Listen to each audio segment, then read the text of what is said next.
आप सभी दोस्तों का आपके अपने इस online platform Purvanchal career classes पे मैं राहुल सर आप सभी का बहुत बहुत दिल की अंतिम गहराइयों से स्वागत करता हूं।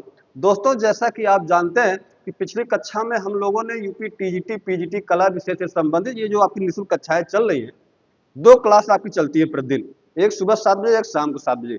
शाम को 7 बजे वाले में हम थ्योरी लेकर आते हैं और सुबह की 7 बजे वाले में हम प्रीवियस ईयर पेपर सॉल्व कर रहे हैं। 1999 वाला हमने स्टार्ट कर दिया, एक पार्ट उसका चला गया है, दूसरा पार्ट आपको आज मिल जाएगा। तो दोस्तों, ये क्लास शाम के 7 बजे वाली है। शाम के 7 बज चुके हैं। एक बार पुनः मैं आपके चैनल पूर्वांचल कैरियर क्लासेस पे स्वागत करता हूं। अच्छा, बड़ा ही महत्वपूर्ण बिंदु हमने पिछली कक्षा में चर्चा किया था के हैबर साहब का। उसी कड़ी में आज का हमारा अगला बिंदु है। आज का अगला बिंदु है डीपी राय चौधरी। क्या है भैया? डीपी राय चौधरी, देवी प्रसाद राय चौधरी। ये 19वीं कक्षा है। हम लोगों ने बंगाल शैली तक पढ़ लिया था। बंगाल शैली के बाद हम लोगों ने नए बैच के रूप में स्टार्ट किया था। आज की ये 19वीं क्लास है। आज की 19वीं क्लास है। ध्यान दीजिएगा, बहुत ही महत्वपूर्ण बिंदुओं पे चर्चा करने हम लोग चल रहे हैं, जहां से एक क्वेश्चन तो आपका आईबाई करेगा। कोई रोक नहीं सकता देवी प्रसाद राय चौधरी से कि एक क्वेश्चन न बने। कम से कम एक क्वेश्चन तो बनबे करेगा। इस बात को आपको एकदम टोंगा में गठिया लेवे को भैया, एक जो है टोंगा में गठिया लेवे को, जिसका नाम है देवी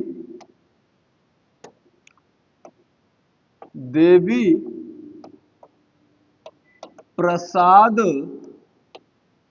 राय चौधरी। क्या नाम है? देवी प्रसाद राय चौधरी। शॉर्ट फॉर्म में इन्हीं को डीपी राय चौधरी भी कहा जाता है। दोस्तों, बहुत महत्वपूर्ण कलाकार को लेकर मैं आपके सामने उपस्थित हूं।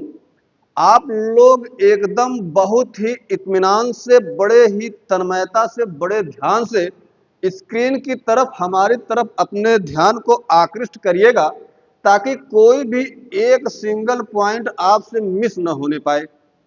बहुत ही महत्वपूर्ण बिंदु पे चर्चा करने हम चल रहे हैं और बहुत ही ऑथेंटिक, बहुत ही अच्छे मैटर के साथ, तथ्य के साथ। भैया हो, देवी प्रसाद राय चौधरी, चौधरी चाचा के बारे में एक चीज जान लग, एक क्वेश्चन तो फिक्स रही, एक क्वेश्चन फिक्स रही।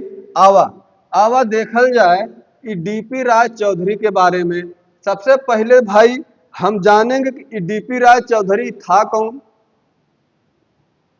हमारे कला जगत में इसका क्या योगदान रहा है, इनका जन्म कहाँ हुआ, शिक्षा दीक्षा कहाँ हुई,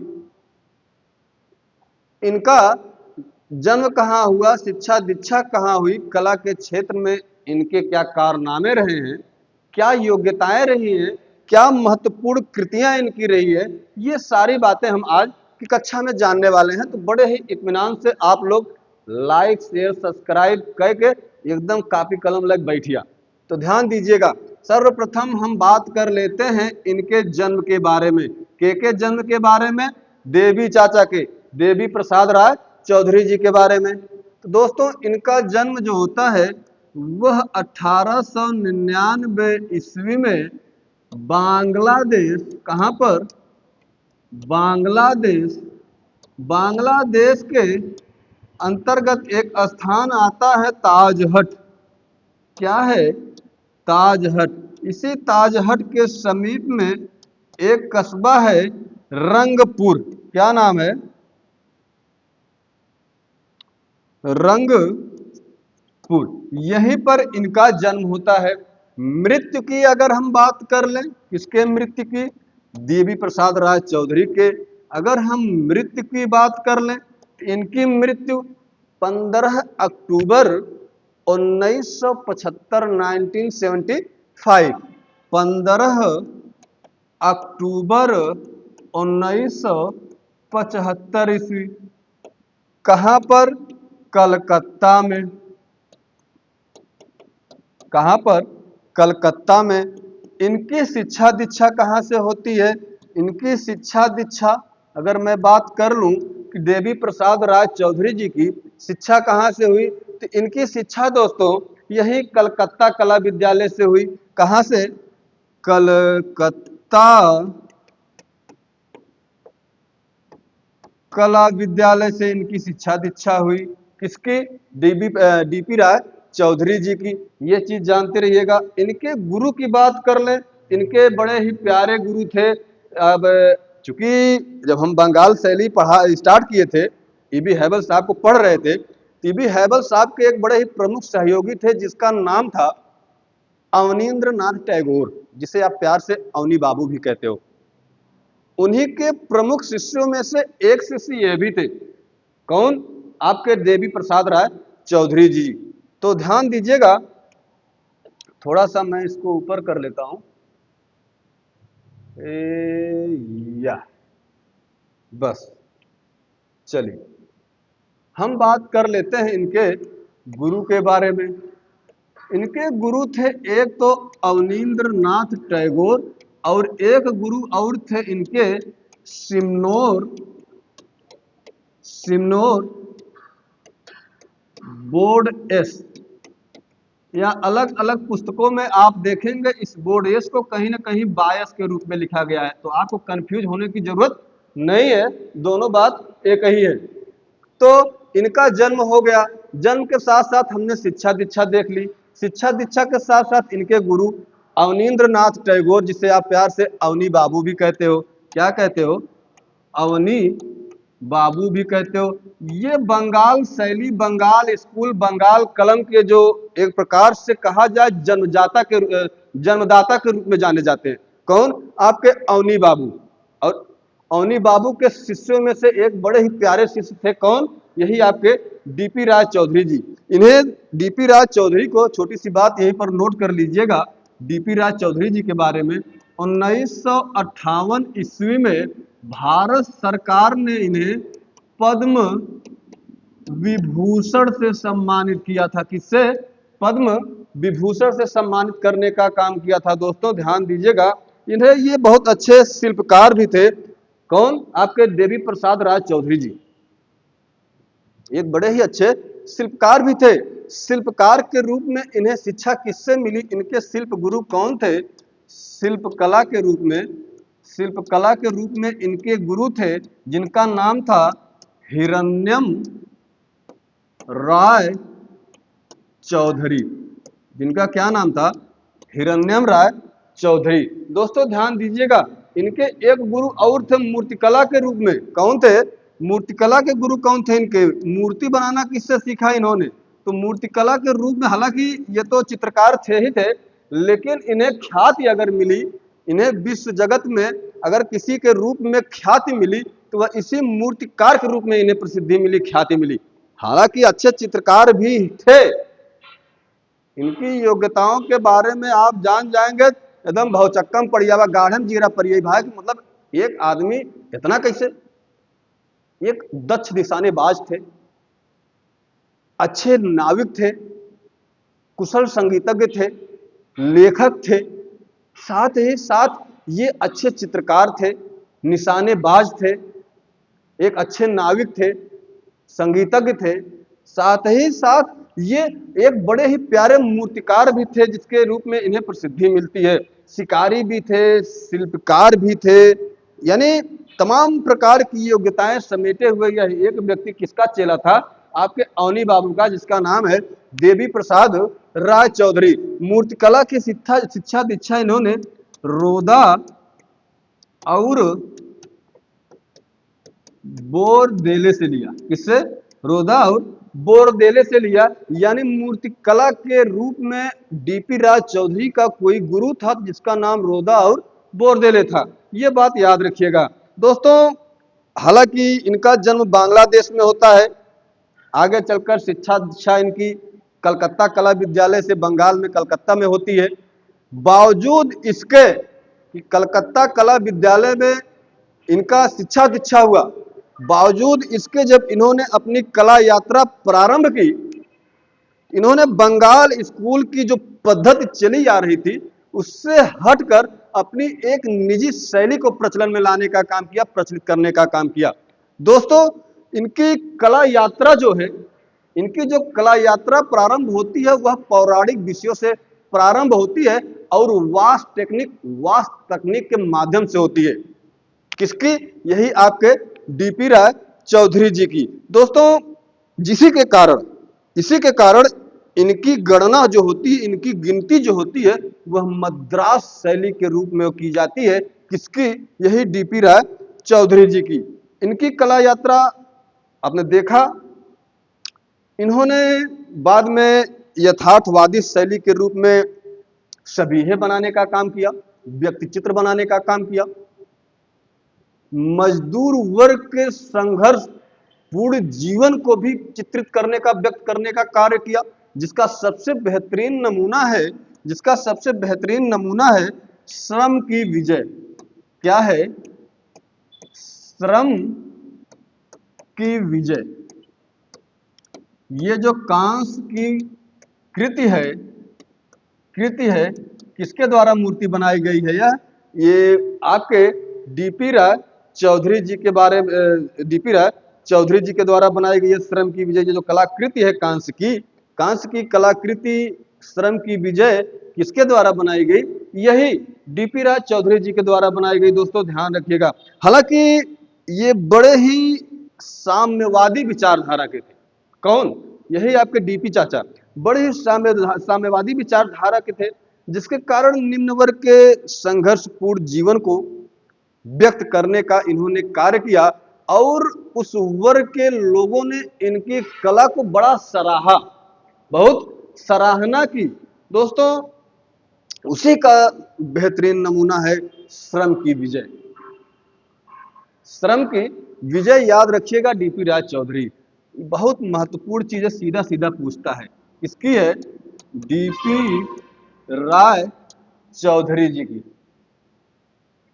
आगे देखेंगे कि जो राष्ट्रीय संग्रहालय नई दिल्ली में जो राष्ट्रीय संग्रहालय है वहां पर नारी की एक विशाल बहुत बड़ी आकृति रखी गई है, जो कि किसके द्वारा बनाई गई है? वह मूर्ति इसी डीपी राय चौधरी जी के द्वारा बनाई गई है।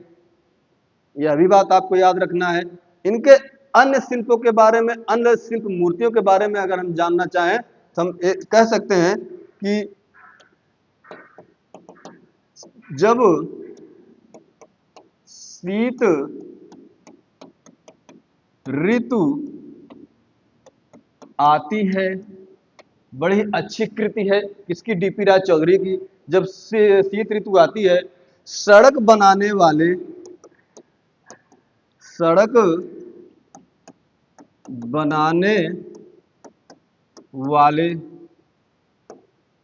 स्नान करती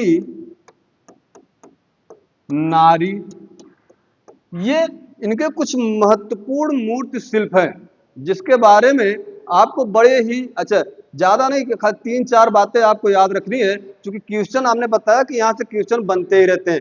कुछ प्रमुख कृतियों के बारे में देख लेते हैं। कुछ प्रमुख कृतियां इनकी क्या रही है? हमने बताया कि इन्होंने पौराणिक विषयों से संबंधित वास्तु टेक्निक यानी वास्तु पद्धति के माध्यम में चित्रकला को, अपनी यात्रा को प्रारंभ किया। आगे चलकर यथार्थवादी शैली में इन्होंने शबीहे बनाने का कार्य किया। शबीहे अर्थात आप जानते हैं व्यक्ति चित्र। तो व्यक्ति चित्र में इन्होंने मोतीलाल नेहरू, साथ ही साथ रविंद्र नाथ टैगोर, पर्सी ब्राउन के साथ साथ ब्लैक बेल, एनी बेसेंट यानी मोतीलाल नेहरू, जगदीश चंद्र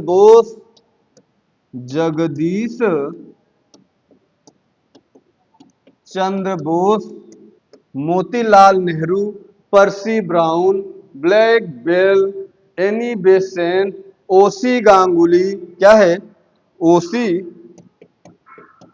गांगुली, महात्मा गांधी आदि का व्यक्ति चित्र बनाने का कार्य किसने किया? यही आपके डीपी राय चौधरी ने। एकदम बहुत ही इत्मीनान से, बहुत ही ध्यान से देखिएगा, बहुत महत्वपूर्ण बिंदु है, कहीं मिस न होने पाए। क्वेश्चन यहां से पूछा जाएगा तो पूछा जाएगा, एक क्वेश्चन तो आपका यहां से अइबे करेगा। ये बात आपको एकदम टोंगम गठिया लेको भाई साहब। और परीक्षा में ज्यादा समय रह नहीं गया है, तो थोड़ा सा एक्टिव मोड में आइए आप लोग, और थोड़ा सा कमेंट वगैरह करके बताते रहिएगा, और लाइक शेयर सब्सक्राइब इतना ठोक दो। हम लोग का चार्जर यही है। अगर चार्जर की बात की जाए तो ये कक्षाएं तो निःशुल्क चलती हैं, सुबह वाली भी शाम वाली भी। तो कक्षाओं को संचालित करने के लिए कुछ न कुछ ऊर्जा चाहिए, और ऊर्जा के लिए चार्जर चाहिए। तो वही चार्जर है लाइक सब्सक्राइब। आप लोग लाइक सब्सक्राइब करके थोड़ा सा हमें चार्ज करेंगे ना, तो बहुत बेहतरीन तरीके से और भी चीजें आपको देखने के लिए मिलेंगी। तो दोस्तों, यहाँ तक बात आपको समझ में आ गई होगी। कुछ कृतियां इनकी और जान लेते हैं, थोड़ा सा दो चार छठो, जो कि आपके परीक्षा के दृष्टिकोण से थोड़ा महत्वपूर्ण है। जैसे स्नान घाट क्या है? स्नान घाट, मुसाफिर, प्रेम में पीड़ित महिला की मनोव्यथा। बहुत ही सुंदर कलाकृति है डीपी चाचा की। क्या है? प्रेम में पीड़ित महिला की मनोदशा या मनोव्यथा। आप समझ सकते हैं कि कितनी प्यारी कृति है, प्रेम में पीड़ित महिला की मनोदशा या मनोस्थिति। नेपाली लड़की बड़ा ही अच्छा नमूना है। नेपाली लड़की, तिब्बती तिब्बती बालिका, दुर्गा पूजा की, याद रखिएगा, दुर्गा पूजा की यात्रा। ये जो दोस्तों तिब्बती बालिका है, नेपाली लड़की है, स्नान घाट है, ये जो कृति है मुसाफिर, प्रेम में पीड़ित महिला, दुर्गा पूजा यात्रा, ये सारी कृतियां बड़ी ही फेमस है। एक है लेप्चा कुमारी, बड़ा ही शानदार कृति है, लेप्चा कुमारी, एक बड़ी अच्छी कृति है। पोखरे में कमल, एक और याद रखिएगा, तूफान के बाद, तूफान के बाद की आरती, तूफान के बाद की आरती, कौतूहल, कौतूहल। यानी ये जो प्रमुख प्रमुख कृतियां हमने आपके सामने रखी हैं, बस इससे ज्यादा आपको कुछ पढ़ने की आवश्यकता है नहीं। बस इसी को दो एक बार रिवाइज कर लीजिएगा, थोड़ा सा जो मैटर आपको इसमें नया लगे नोट डाउन करके दो एक बार देख लेंगे तो सारी चीजें क्लियर हो जाएंगी। दोस्तों, उम्मीद करता हूं कि सारी बात आपको समझ में आई होगी। डीपी राज चौधरी से एक क्वेश्चन आएगा, मैं जिस दिन परीक्षा होगी उसके बाद दिखा दूंगा, यही से क्वेश्चन देखो, यही वाला आया है। इसलिए बार बार कह रहा हूं, बहुत इत्मीनान से पढ़ते रहिए, व्यस्त रहिए, मस्त रहिए। तब तक के लिए नमस्कार, आदाब।